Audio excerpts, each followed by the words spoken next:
அன்பானவர்களே, நம்முடைய மனமானது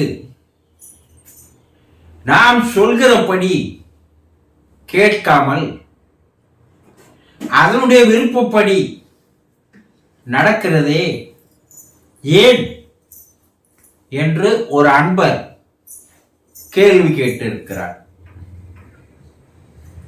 பொதுவா பெற்றவர்கள் தாய் தந்தை சொல்வதை பிள்ளைகள் கேட்டு நடக்கிறார்களா, அல்லது நீங்கள் தான் பெற்றவர்களை சொல்கிறபடி கேட்டு நடக்கிறீர்களா? உங்களுடைய மனைவி உங்கள் சொல்படி நடக்கிறாளா, அல்லது மனைவனுடைய சொல்படி கணவன் நடக்கிறானா? இல்லையே. உங்களுடைய வெளியே இருக்கின்ற உறவுகள் அவங்க சொல்றதையே நீங்க கேட்டு நடக்காத போது உங்களுடைய மனம் சொல்வதை நீங்கள் கேட்டு அந்த மனமானது சொல்கிறபடிதான் நடக்கிறீங்க. நீங்க சொல்கிறபடி உங்களுடைய மனம் நடக்கிறதா? கொஞ்சம் யோசனை பண்ணி பாருங்க. பிறந்ததிலிருந்து 5 வயது முதல் கொண்டு உங்களுடைய மனமானது வேலை செய்கிறது. 5 வயசுக்குள்ள அந்த மனம் வேலை செய்யல. அன்று முதல் இன்று வரை அது என்ன சொல்கிறதோ அதனுடைய விருப்பப்படி அதனுடைய கட்டளைப்படி தான் நடக்கிறீங்க. அது பார்க்க சொன்னா பார்க்குறீங்க, அது கேட்க சொன்னா கேட்குறீங்க, அது சாப்பிட சொன்னா சாப்பிட்றீங்க, அது சிற்றின்பத்தை அனுபவிக்க சொன்னா அனுபவிக்கிறீங்க, அது தீய வழியில கூட்டு போனா போறீங்க இல்லையா? அது உங்களை இழுத்துட்டு போய் பிரச்சனையில மாட்டி விட்டுருது.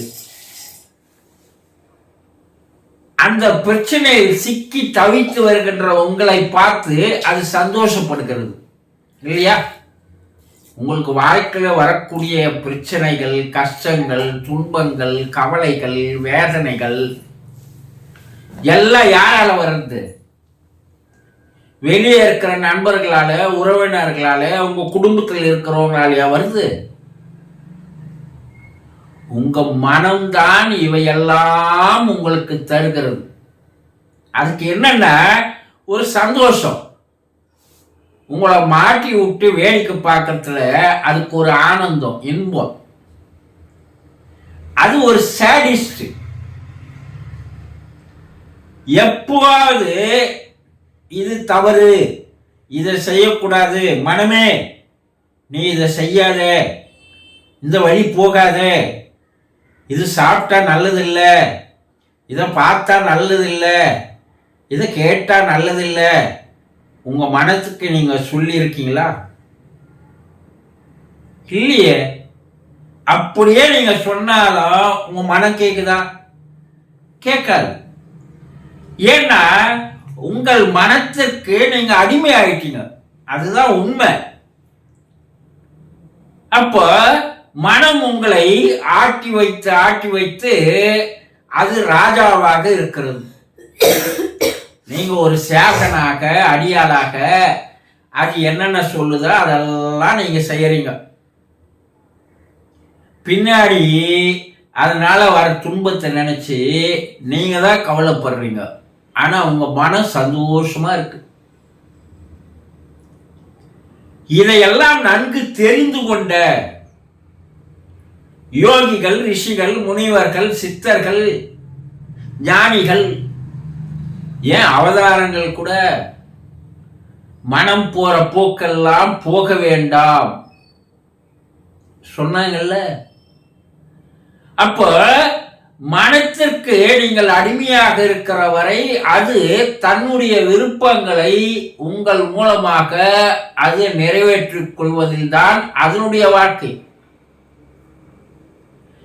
எந்த ஒரு மனிதன் தன்னுடைய மனத்தை தனக்குள் கட்டுக்கொண்டு வருகிறானோ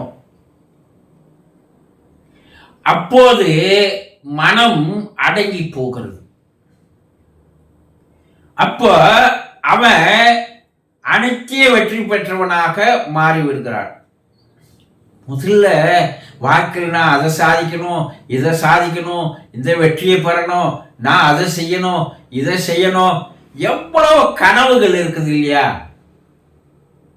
அந்த கனவுகள் எல்லாம் நடக்கணும்னா முதல்ல உங்களுடைய மனத்தை நீங்கள் வெற்றி கொள்ள வேண்டும். அந்த மனம் அவ்வளவு எளிதாக லேசாக உங்களுக்கு அடிபணிந்து விடாது. அது நீங்க ஒன்று சொன்னீங்கன்னா அது ஒன்று செய்யும்.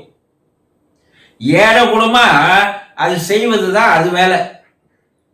காலையில் எழுந்ததுலேருந்து இரவு வரைக்கும் நீங்க செய்யற எல்லா செயலும் உங்களுடைய விருப்பப்படி நடக்குதா? இல்லையே. மனம் விருப்பப்படி தான் நடக்குது. மனம்தான் வாழ்ந்து வருது. நீங்க ஒரு கருவி. மனம்தான் ஓட்டுநராக இருந்து உங்களை வாகனமாக மாற்றி அது ஓட்டி வருகிறது. எவன் ஒருவன் தெளிவாக இதை தெரிந்து கொள்கிறானோ அந்த மனதை, அவனுடைய மனதை, உங்க மனசை நீங்க எப்போ வெற்றி கொள்கிறீர்களோ, உங்கள் மனதை எப்போது நீங்கள் உங்களுக்கு அடிமையாக்குகிறீர்களோ அப்போதுதான் உங்களுடைய வாழ்க்கை சந்தோஷமாக மாறும். அது வரைக்கும் எத்தனை பிறவிகள் எடுத்தாலும் உங்கள் மனம்தான் உங்களை ஆட்சி செய்து கொண்டே இருக்கும். முதல்ல மனம் இதை செய்யணும்னா இது ஏன் செய்யணும், எதுக்காக செய்யணும், இதனால என்ன லாபம், இது செய்தா நல்லதா என்று எப்போது உங்கள் அறிவு விழிப்புணர்வு பெற்று விடுகிறதோ,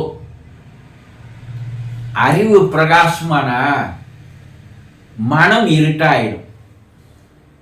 இப்போ மனம் பிரகாசமா இருக்கு, அறிவு இருட்டா இருக்கு. எதை நீங்கள் செய்ய போகிறீர்கள்?